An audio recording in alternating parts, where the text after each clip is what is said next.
Hello, welcome to Dungeon Drawls Podcast. I'm your host, Justin. Oh man, I got the wires crossed. Today, for Christmas month, we're reviewing a viewer-requested review. And that movie we're reviewing today is the animated film Olive the Other Reindeer, which is based off a children's book. Even though there were some jokes in the film I thought were borderline adult, but like adult themed, but not exactly dirty jokes, right? Which the movie was apparently produced by Matt Groening, and he played Arturo in the movie. Arturo was like an elf, I think.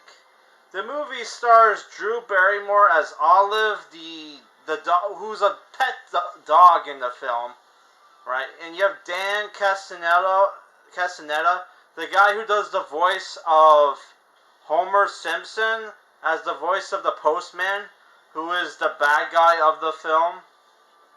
You have Joe Pentioliano as Martini, who's like a talking penguin, who's actually in a decent amount of this movie, which I was surprised, man. Like, when I heard Joe Pantoliano's voice, I didn't think he would be in the movie that long, but he's like in the movie throughout the whole thing, right? You have Ed Asner as Santa, Peter MacNicol as Fido, Tim Meadows as Richard Stans. Oh, that's the the bus driver. Jim Mohr as Tim, who is the owner of Olive. Michael Stipe as Schnitzel. Oh, that's a reindeer. Diedrich Bader as zoo director. David Herman as Guard Shack Elf. I think that's the guy from Office Space. Mitch Roche as Comet. Danny Jacobs as himself. Who, I guess you would have to be from the you would have to remember the 90s very well and remember who this guy is. Tress McNeil as Miss Claus and Calf Sochi as Calf Sochi. Who the fuck are these people? Billy West as Mr. Eskimo. Okay. Yeah. So yeah, the movie is directed by Stephen Dean Moore. I think I already said that. And the animated film is about 45 minutes.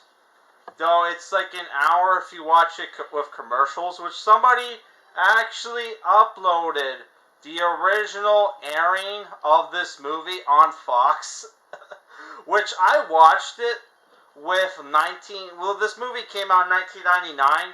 I actually watched it with 1999 commercials, and it's like, holy shit, man.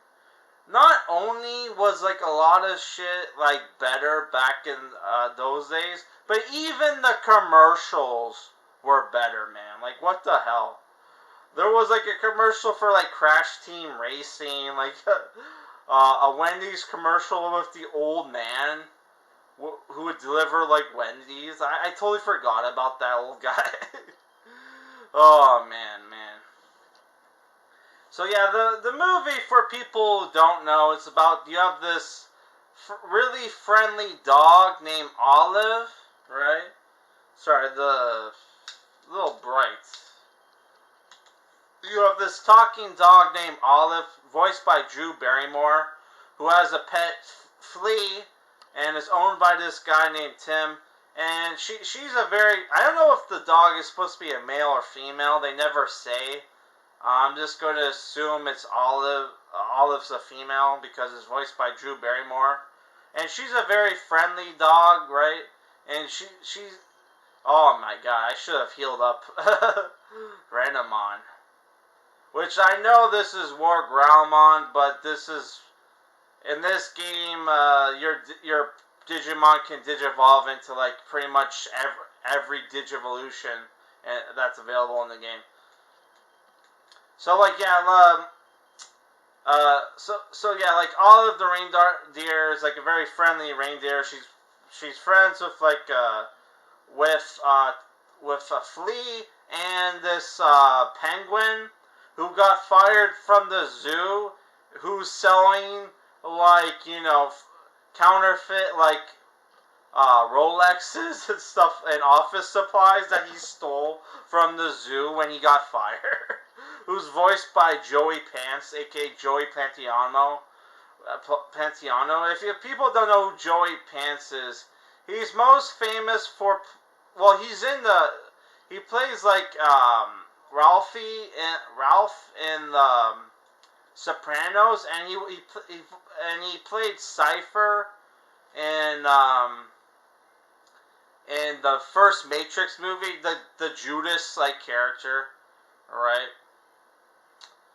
Oh yeah, I forgot Renamon can't heal in this game.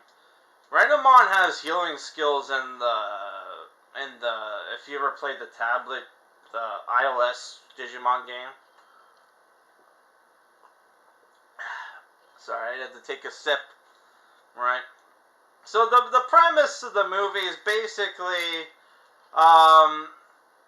Olive the reindeer gets home from a day of just like being friendly with other people and stuff, and her owner Tim, voiced by Jay Mohr, gives her a stern talking to about how she's not, how basically that she doesn't act like, you know, other dogs, and she needs to act more like other dogs and stuff like that, right? She gets depressed, learns on the radio that, like, Christmas is getting canceled because one of the reindeers broke their leg, right, and Santa Claus can't deliver all the gifts this year. So, and, like, you know, she gets depressed. Her owner, Tim, stops by her doghouse, which her doghouse has a TV, a radio, their very own tree house and stuff. Sorry, not Christmas tree and like lights and stuff. And he goes by to apologize, but she can't hear him very well. Even though aren't dogs supposed to have very, like, you know, supposed to have like really good hearing, whatever. She doesn't hear him very well, and like her pet Flea, who it's not exactly certain if he's like screwing with her intentionally, or he also mishears Tim, and like, you know, she mishears Tim's apology, and like, you know, thinks she's getting, you know, he's very mad at her, blames her for Santa Claus canceling Christmas, and is talking about getting a new dog for Christmas, right? So on the radio, she thinks she hears Santa Claus say like, "Oh, we're gonna try to, like, you know, deliver the gifts with Olive, the other reindeer," when he said all the other reindeer, right? So Olive thinks thinks Santa Claus needs her help to save Christmas, so she goes on a road trip to the North Pole, and she goes there along with her friend Martini, who has nowhere to go to spend the holidays with, right? And Martini's like the penguin, voiced by Joey Pantoliano. While this is going on, the mailman, who is Olive's sworn enemy because he's a mailman, get it? Because dogs don't like mailmen. Really is determined to stop Olive the reindeer, even though he's like he knows that Olive's not really a reindeer; it's just a pet dog, right? But he's like, fuck it, he's determined to stop Olive from, like, you know, going to like, you know, the North Pole and saving Christmas, which it's a kids movie. So guess what happens? Olive goes to like the North Pole and saves Christmas despite the sabotage by like the Postman, right? And like the movie ends with, like, you know, Olive saving Christmas, reunited with her owner. Martini gets a job as a mailman, and like kidnaps the postman, and pulls. If you ever seen the movie Tusk, right, where Justin Long gets kidnapped and gets turned into gets turned like gets deformed and gets put in this walrus suit and spends the rest of his life as a walrus. That pretty much happens to the Postman, but where he gets he gets kidnapped and the Martini puts this penguin costume on him, which is made out of cardboard and duct tape, and the Postman is in captivity as a penguin in the zoo, right? Wow. So I don't know. So the movie is a mix between 2D and 3D animation, which I know a lot of people say looks crappy, but when you see the storybook, it very much resembles the storybook. So it's okay, that was the stylistic choice. I thought the music was good, the humor was good, and voice acting by the celebrities were decent. Some of it felt like a bit phoned in, like Jay Mohr, but he's barely in the movie. Alright? I have to get... I'm trying... If people don't know why I'm still playing this game, I'm trying... Well, the Christmas stuff, and I'm trying to get Bellissomon, the Mad Max looking Digimon in the CGI cutscene. And the only way to get him is you have to have a level 40 Galletmon and a level 40 Venom Talisman, or Mallow Talisman, I can't remember which. So only Renamon. Renamon's the closest who can do that, right? Because she has both the Maltalis Digivolution and the War Growlmon, so I have to get both of those Digimon to level 99 so they could go Mega, and then get their Mega evolutions to level 40, and then I can get Bellissomon. Fuck. God damn it. So that's why I'm still playing this game, and the Christmas stuff, which I don't have any Christmas games, really. Yeah. So yeah, I don't know, I thought the movie was decent. I know some people hate the movie. I don't know, I thought it was... for what it was, I thought it was good, and it's only 45 minutes. Yeah, so I'm giving it, 6 out of 10. It's a decent watch. Is it as good as other, animated films from around that time? No, but I thought it was decent for what it was. Which, I'm gonna try to see if we can watch Robbie the Reindeer, because that would be good. Though I've never seen the American dub of that. I've only seen the British dub, right? Apparently there's an American dub of that movie. So, I don't know.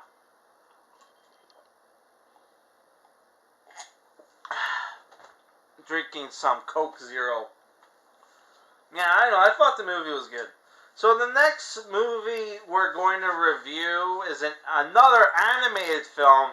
This time we're going to review the Adam Sandler movie 8 Crazy Nights, which I'm going to keep on the down low my thoughts on that film, but I'm looking forward to seeing it again.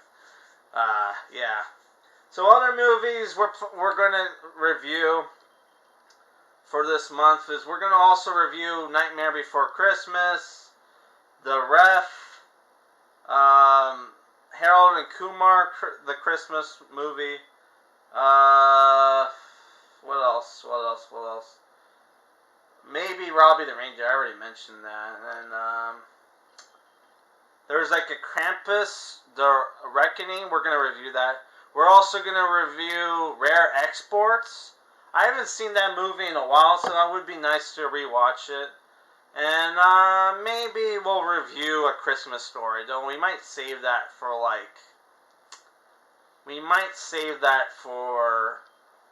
Christmas Day, because that's supposed to be the best Christmas movie ever. And I never really liked that movie. Then again, I'm not a huge fan of 50s nostalgia shit.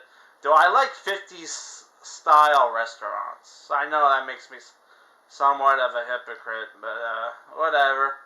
Yeah. So if oh, and we might review like the cringe Christmas movie. Why not? You know. So if you have any suggestions for what Christmas movies we should review, let me know. And also, we're also not just going to review Christmas movies. We're going to review, like, you know, winter horror movies, right? Which we did Frozen, which only 3 people watched. What can you say? Also, there was a movie a horror movie that I totally forgot takes place on Christmas Eve, called Dead End, which is also leaving Tubi soon. Which, like I said in the other review, there are a lot of great movies leaving Tubi soon. So make sure to check out the Leaving Soon page on Tubi, because a lot of great movies on there, man, that are leaving. So you can get, like, the Leprechaun movies if you're a fan of those. Though they don't have Leprechaun 2. I can't find fucking Leprechaun 2. But, like, you know, they have the other Leprechaun movies. Yeah. Yeah, so that's all I have to say for this review. Like I said, it was a 6 out of 10. Yeah.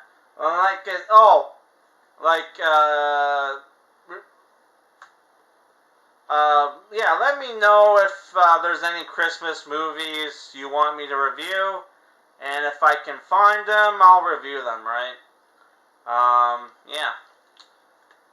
And if there's any good Netflix Christmas movies you guys want me to review, let me know too. Cause like I was checking out their Christmas movies, and I don't have a fucking clue where to start. They have so many. They have the Christmas Chronicles with what's his name? The guy from the Hateful Eight and Escape from New York. Something Russell. Kurt Russell. Yeah. So I don't know if that movie's any good. Then again, it's my job to find out, right? Yeah, so that's it for this review, guys.